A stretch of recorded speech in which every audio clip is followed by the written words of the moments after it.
Et bonjour, alors on a reçu le petit colis de chez Zavivi. C'est, comme vous l'avez vu dans le titre, hein, c'est The Bridge on the River Kwai. Mais j'ai déjà vu une vidéo d'un poteau d'ailleurs, hein, l'ami, le baron de l'UHD. Parce que le mec c'est un baron, il est modeste en plus. Et donc on va le montrer tout de suite et on va pas tortiller du cul. Pouf! Alors en fait si je le dis un petit peu à l'arrache, c'est parce que déjà ça fait un moment qu'il y en a beaucoup qui l'ont reçu, donc ma vidéo elle va arriver un petit peu tard.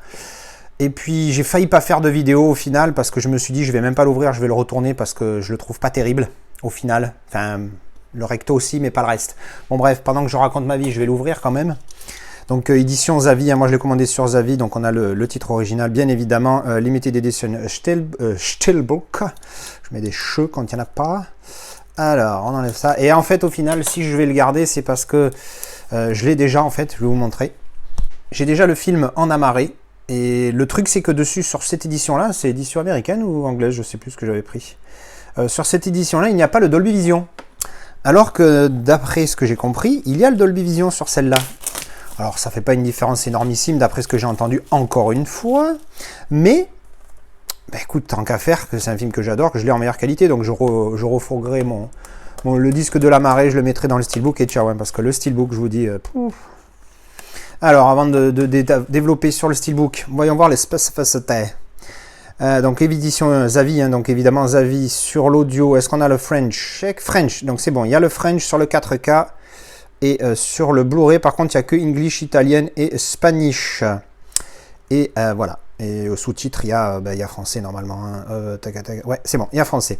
Alors, est-ce que je vois marqué Dolby Vision? Parce que voilà, Dolby Vision, Dolby Atmos. Effectivement, c'est marqué ici. Je vais pas refaire le coup de Moonfall, hein, que je me suis frappé en HDR10 alors qu'il était en Dolby Vision. Alors, le style. Oh, en fait, l'image, je la trouvais jolie, mais le style, il est pas top, quoi. Je vous montre ça de plus près. Voilà, l'angle normal. Vous voyez, il y a aucun travail dessus. C'est un espèce de glossy, mais c'est pas un beau glossy, tu vois. Alors encore une fois, c'est vrai que je suis habitué à des glossy à la Mentalab de genre Joker ou quoi, ou qui déboîtent. Donc forcément, c'est sûr que quand je vois ça, j'arrive même pas. Pour moi, je ne peux même pas appeler ça glossy comparé au reste. Hein. Enfin, c'est... ouais, il y a un petit effet glossy, métalleux, tu vois. Mais bon, voilà, c'est ce que je dis depuis un moment. Le truc, c'est que maintenant, à part dans les premiums, ils se cassent plus la tête. À part, voilà, il y avait eu Untouchable. The Untouchables où ils m'ont un petit peu surpris en me faisant de l'embossage, débossage sur les balles ici. Voilà, petit travail, c'est pas compliqué ce qu'on demande, de faire un travail avec un beau visuel et un petit travail sur le style. Là, il y a Zabi, il y a rien. Donc voilà, tu as juste une image. Mais si c'est que ça, on s'en fout. Tu nous files un amarré avec une image, c'est pareil. La tranche, ils sont même pas cassés le cul. Enfin, j'espère que j'avais pas dézoomé, j'espère qu'on voit bien. Ils ont même pas cassé le cul à mettre 4K Ultra HD ici. Et derrière, regardez-moi ça, oh, c'est un scandale. C'est pareil, Lawrence of Arabia, le même baron de l'UHD, il avait déballé, j'ai instantanément annulé ma commande.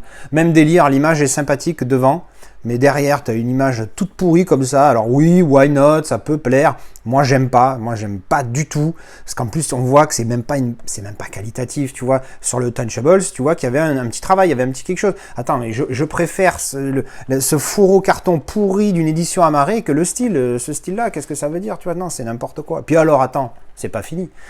C'est pas fini parce qu'à l'intérieur, voilà. Super, voilà, super. Et franchement, quand je vois ça, limite, ça m'énerve. Je me dis, mais qu'est-ce que c'est que ça? Tu vois le visuel là, tu te dis, why not? Tu vois, ils auraient pu te démerder avec ce visuel là, éventuellement, te faire une continuité, faire un truc. Là, ils ont mis une image là, une petite image à la con là, ils ont mis du jaune, allez, why not? Ils ont mis un soleil, donc ça fait, oui, le pays du soleil levant, parce que ça se passe au Japon. Alors, super, c'est ça ton idée, c'est ça, avec 2-3 parachutes qui... Non, mais vas-y, c'est bon, faites un travail, quoi. Je m'énerve. Il a m'énervé. Donc bref, ça va repartir à la vente. Juste un petit truc, parce qu'on m'en a fait la remarque dans un commentaire, et je suppose qu'il y en a plus d'un qui le pense, mais il n'y a pas tout le monde ne prend la peine de mettre un commentaire. Les gens, ils sont choqués quand je mets les disques comme ça. Alors, franchement, hein, prenez 2 disques de Blu-ray où vous en foutez, ou même des vieux DVD où vous en avez rien à carrer. Faites le test. Donc je vous garantis que si vous faites ça et que vous empilez 2 disques comme ça, il faut vraiment, si je fais que ça, hein, parce que là, qu'est-ce qui se passe? Je les ai juste mis comme ça, hein, c'est tout. Hein. Si évidemment je commence à m'amuser à faire ça, peut-être que je risque de les marquer, si je le fais exprès. Mais si tu fais ça, franchement, avant qu'il y ait une marque sur cette face, faut y aller. Hein. Surtout qu'en plus, j'ai appris grâce, c'était dans un live de Megamax, la partie ici est plus sensible que cette partie-là. Parce que cette partie-là, justement, pour la protéger, il y a une couche de protection, comme une espèce de film de protection. Donc voilà, ça c'était pour rassurer tout le monde. Bref, du coup, je vous dis, hein, faites le test. Avant d'abîmer un disque en faisant comme ça, vous avez le temps. Et bien voilà, c'était une petite vidéo rapide du matin pour vous présenter le Steelbook, malheureusement dégueulasse. Hein, encore une fois, vous avez le droit d'aimer, il n'y a pas de souci, mais honnêtement, même si vous aimez les visuels, aucun travail, pas de continuité, enfin bref, je ne vais pas le répéter ce que j'ai déjà dit. Artwork interne, voilà ce qu'ils te disent les mecs. Ils te font un truc, ils te disent on t'emmerde. 35 € et tu n'auras même pas d'artwork interne, pas de continuité, pas de débossage, rien du tout. Non, là, franchement, c'est... Oh, tu vois, je préfère mettre 40 balles là-dedans et avoir quelque chose. Enfin bref, bon, je ne vais pas me répéter. Je vais quand même garder le disque en Dolby Vision et je revendrai le disque avec l'autre 4K. Voilà, et bien, dites-moi vous ce que vous en pensez en commentaire et je vous retrouve très vite. Allez, tchou, bisous!